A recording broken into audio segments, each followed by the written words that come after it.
اس لیے کہ ان لوگوں کو معلوم تھا کہ جو اللہ کے راستے میں خرچ ہوتا ہے وہ ختم نہیں ہوتا۔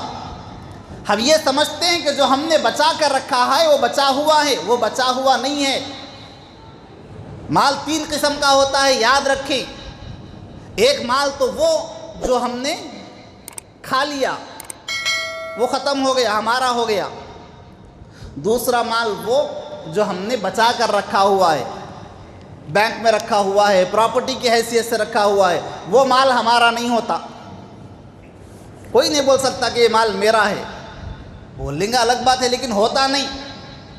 بڑی بلڈنگ بنایا، بنانے کے بعد میں جس دن اوپننگ کرنا تھا بلڈنگ کی، انتقال ہو گیا۔ کس کی بلڈنگ؟ بیٹوں کی بلڈنگ، بیوی کی بلڈنگ، اس کا نہیں ہوتا۔ جو کھایا صرف وہ میرا، جو پہنا صرف وہ میرا، جو بچا کر رکھا وہ میرا نہیں، میرے بعد والوں کا ہے۔ ہاں، اگر میں اپنے واسطے کچھ جمع کر رکھنا چاہتا ہوں تو پھر وہ ہیں، وہ اللہ کی راستے میں جو خرچ کیا جاتا ہے وہ ہمارا مال ہے، وہ ہمارا بینک بیلنس ہے، وہ ہماری آخرت کی کھیتی ہے جو آخرت میں کام آئے گی۔ اس واسطے صرف یہ جو ذہن بعض لوگوں کا بنا ہوا ہے کہ رمضان کا مہینہ آئے تو زکوٰۃ دے دیے، اس کے بعد میں خرچ نہیں کرنا ہے، یہ بہت بڑی غلطی ہے۔ پھر حضرت رابعہ بصریہ رحمۃ اللہ علیہا، دونوں میں سے کسی کا واقعہ ہے کہ گھر میں 2 روٹیاں بچی ہوئی تھی۔ افطار کا وقت قریب آیا، رات میں بالکل افطار کے وقت کے قریب میں ایک باہر کوئی فقیر آیا مانگنے والا، تو انہوں نے 2 روٹیاں اٹھا کر دے دی۔ خادمہ نے کہا کہ یہ کیا کر دیا؟ بچی کچی 2 روٹیاں تھیں جس سے افطار کرنا تھا، وہ بھی اٹھا کر آپ نے دے دیا۔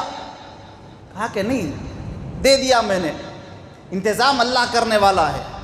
2 روٹیاں دینے کے بعد میں تھوڑی دیر ہوئی نہیں، دروازے پر دستک ہوئی۔ جیسے ہی دروازے پر دستک ہوئی، جا کر دروازہ کھولا تو کیا دیکھتے ہیں کہ کسی گھرانے سے توشہ آیا ہوا ہے، ٹفن آیا ہوا ہے۔ حضرت رابعہ بصریہ رحمۃ اللہ علیہا غالباً انہوں نے تشت کو دیکھا جس میں ٹفن آیا تھا، روٹیاں گن کر کہا کہ یہ میرا نہیں ہے، کسی اور کا ہے، لے جاؤ۔ اب خادمہ پریشان، پہلے صبح سے روزہ کھولنے کا وقت، 2 روٹیاں تھے وہ دوسرے کو دے دیے، آئے 118 روٹیاں گن کے واپس بھیج دیے، بولے کہ میرا نہیں ہے، غلطی سے تم میرے پاس لے کر آئے۔ پھر اس کو یاد آیا جو لے کر آئے تھے، ارے ہاں پہلے تو ان کے گھر کو دینا تھا، بعد میں آپ کے گھر کو آنا ہے، چلے گئی۔ خادمہ نے پوچھا کہ حضرت یہ کیا؟ روزہ افطار کرنے کا وقت قریب آ رہا ہے، 18 روٹیاں آئی تھی آپ واپس کر دیے۔ تو کہا کہ ہاں 18 روٹیاں میری نہیں ہو سکتی۔ تھوڑی دیر گزری کہ ایک اور توشہ آیا، ایک ٹفن آیا، اس میں اٹھا کر دیکھا تحفے کے طور پر، تو اس میں اٹھا کر روٹیاں گنی تو 20 روٹیاں تھیں۔ کہا کہ ہاں یہ میری ہے۔ خادمہ نے پوچھا کہ نام بھی نہیں، کوئی پرچی بھی اس کے اوپر لکھی ہوئی نہیں، آپ کو کیسے پتا کہ پہلے والا توشہ آپ کا نہیں، دوسرا توشہ آپ کا ہے؟ تو فرمایا کہ اس لیے کہ میرے رب کا وعدہ ہے، جو اللہ کے راستے میں 1 دے گا اللہ اس کو پلٹا کر 10 واپس کرے گا۔ میں نے 2 روٹیاں دی تھی، پلٹا کر 20 روٹیاں آنی تھی۔ پہلی مرتبہ جو لے کر آئی تھی 18 روٹیاں تھی، اس کے واسطے میری نہیں ہو سکتی، جو 20 روٹیاں آئیں وہ میری ہیں۔ اسی طریقے سے جو آدمی اللہ کے راستے میں خرچ کرتا ہے، اللہ اس کو ضرور اس کا جو ہے نا لوٹا کر رہتا ہے۔ اللہ کے راستے میں خرچ کرنے کی عادت ڈالنی چاہیے۔